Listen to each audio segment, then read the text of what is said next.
Hey guys, this is 101R Smith, and this is my work in progress video for the Master Grade Gundam Double X. So, just like with the 1/60th node grade Wing Gundam Zero, I will be painting the Double X here. Now, in order to go through my strategy, here's what I'm gonna do. Obviously, I got my Tamiya paints and everything. The only kind of big difference between that is obviously, first off, this is a master grade, so this is a much more intricate build. It's going to take a bit more time. The last time I did the master grade painted was Barbatos, and that took about 2 weeks. So I'm expecting it to take about that long. Now with the paint scheme, we're going to try to keep majority of the same colors intact, but with one key difference that wasn't in the Double X, and I'm gonna turn the very, very dark blue into a NATO black, because it's kind of like this problem that I have with certain mobile suits like Double X, Freedom Gundam, and New Gundam. They use a very, very, very dark navy blue to the point where it almost bleeds into black, and just my personal preference, I've always saw those mobile suits as black, and with Double X, it's the same deal. It's just dark enough to where, like, if you were to watch Dynasty Warriors Gundam 3, you can't tell me that the Double X doesn't look black. So that's what I'm gonna do. I'm gonna turn it into a black, and I'm gonna use a very specific black. This is NATO black from Tamiya, and that's going to be the main color for Double X. I was talking to someone at Image Anime, and I was describing my whole color issue with the Double X. I was talking to him saying, hey, I got Master Grade Double X and I'm going to paint it, but I can't find that dark shade of blue, and I've always seen it as black, and especially with the more miscellaneous media like the manga and artwork, it usually uses either very, very, very dark blue or black in some cases. And I was talking to that individual, and they told me that if I wanted to get the black that I was looking for, I should use NATO black, and it's going to make it look more like the manga version of Double X. And I said, shoot, that's a good idea, I'll go for it. So that's where we are. Otherwise, there's like a few other things that we need to go over. The only other problem that I was running across, the only decision that I was stuck with was the gold. Now, if you guys don't remember the no grade 1/100 Double X from '96, it was actually using plated plates for the gold for the satellite panels for the satellite cannon. Unfortunately, as you can see right here, it's using like the old Strike Freedom gold, which really sucks and doesn't come across very well. So I was debating on painting both the panel ends. Like, I got my old Master Grade here. Another reason why I'm painting it is my Master Grade Double X is falling apart.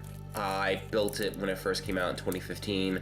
I didn't keep it on an action base, and the joints are all loose and can barely even stand anymore.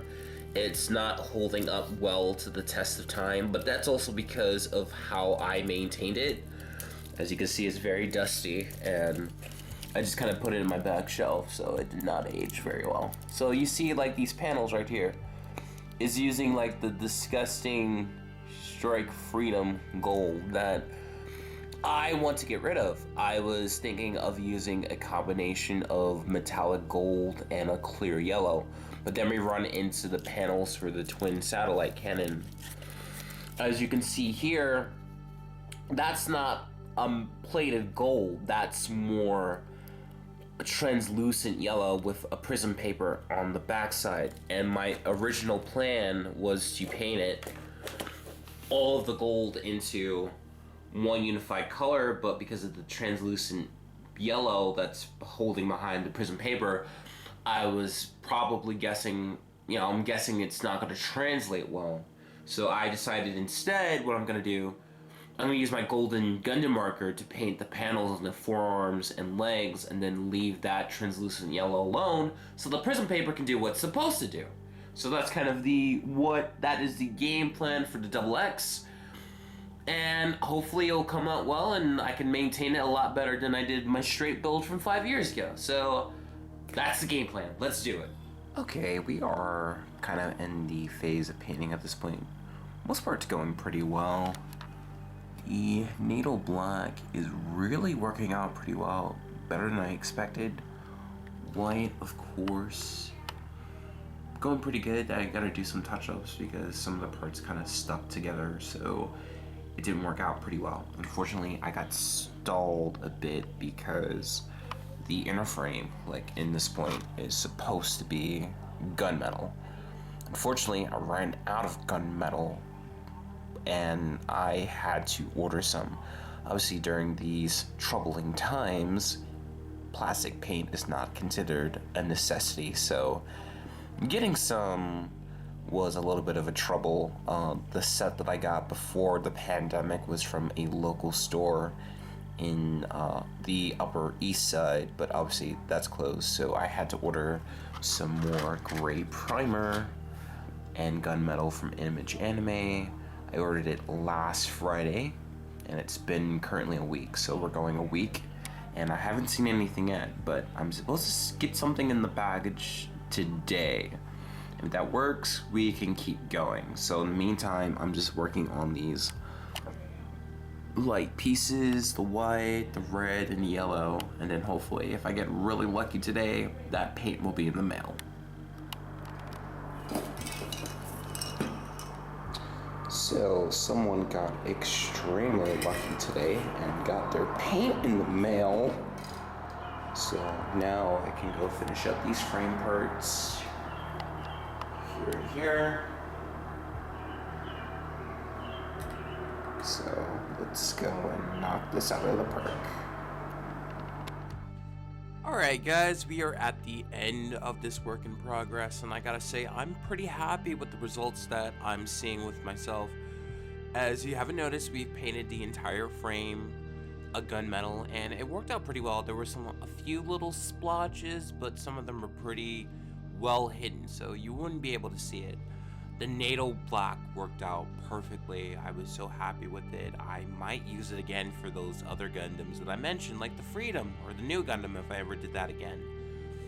We use a small little mixture of bright red and pure red. It's not too noticeable. The pure red is a little darker, obviously, so there's like a slight little subtle hint, but you won't really see it that well. Of course, with the yellow, we use your regular yellow, which will turn out pretty well. And I just added silver into the chest part just to make the clear parts pop out a little bit more. I think that was a pretty nice little touch. And overall, I'm pretty happy with the project. I just gotta put some things together and come up with the final assembly, clear coat, panel lining, and then I should have this up and ready with a few days. Obviously, my normal traditional air date would be Friday, but with my job and this being a pandemic, my schedule got wrecked immensely. So fortunately, we're gonna have to roll with the punches. I should have the review out by Tuesday. Thank you guys so much for watching this work in progress, and I'll catch you later. Peace.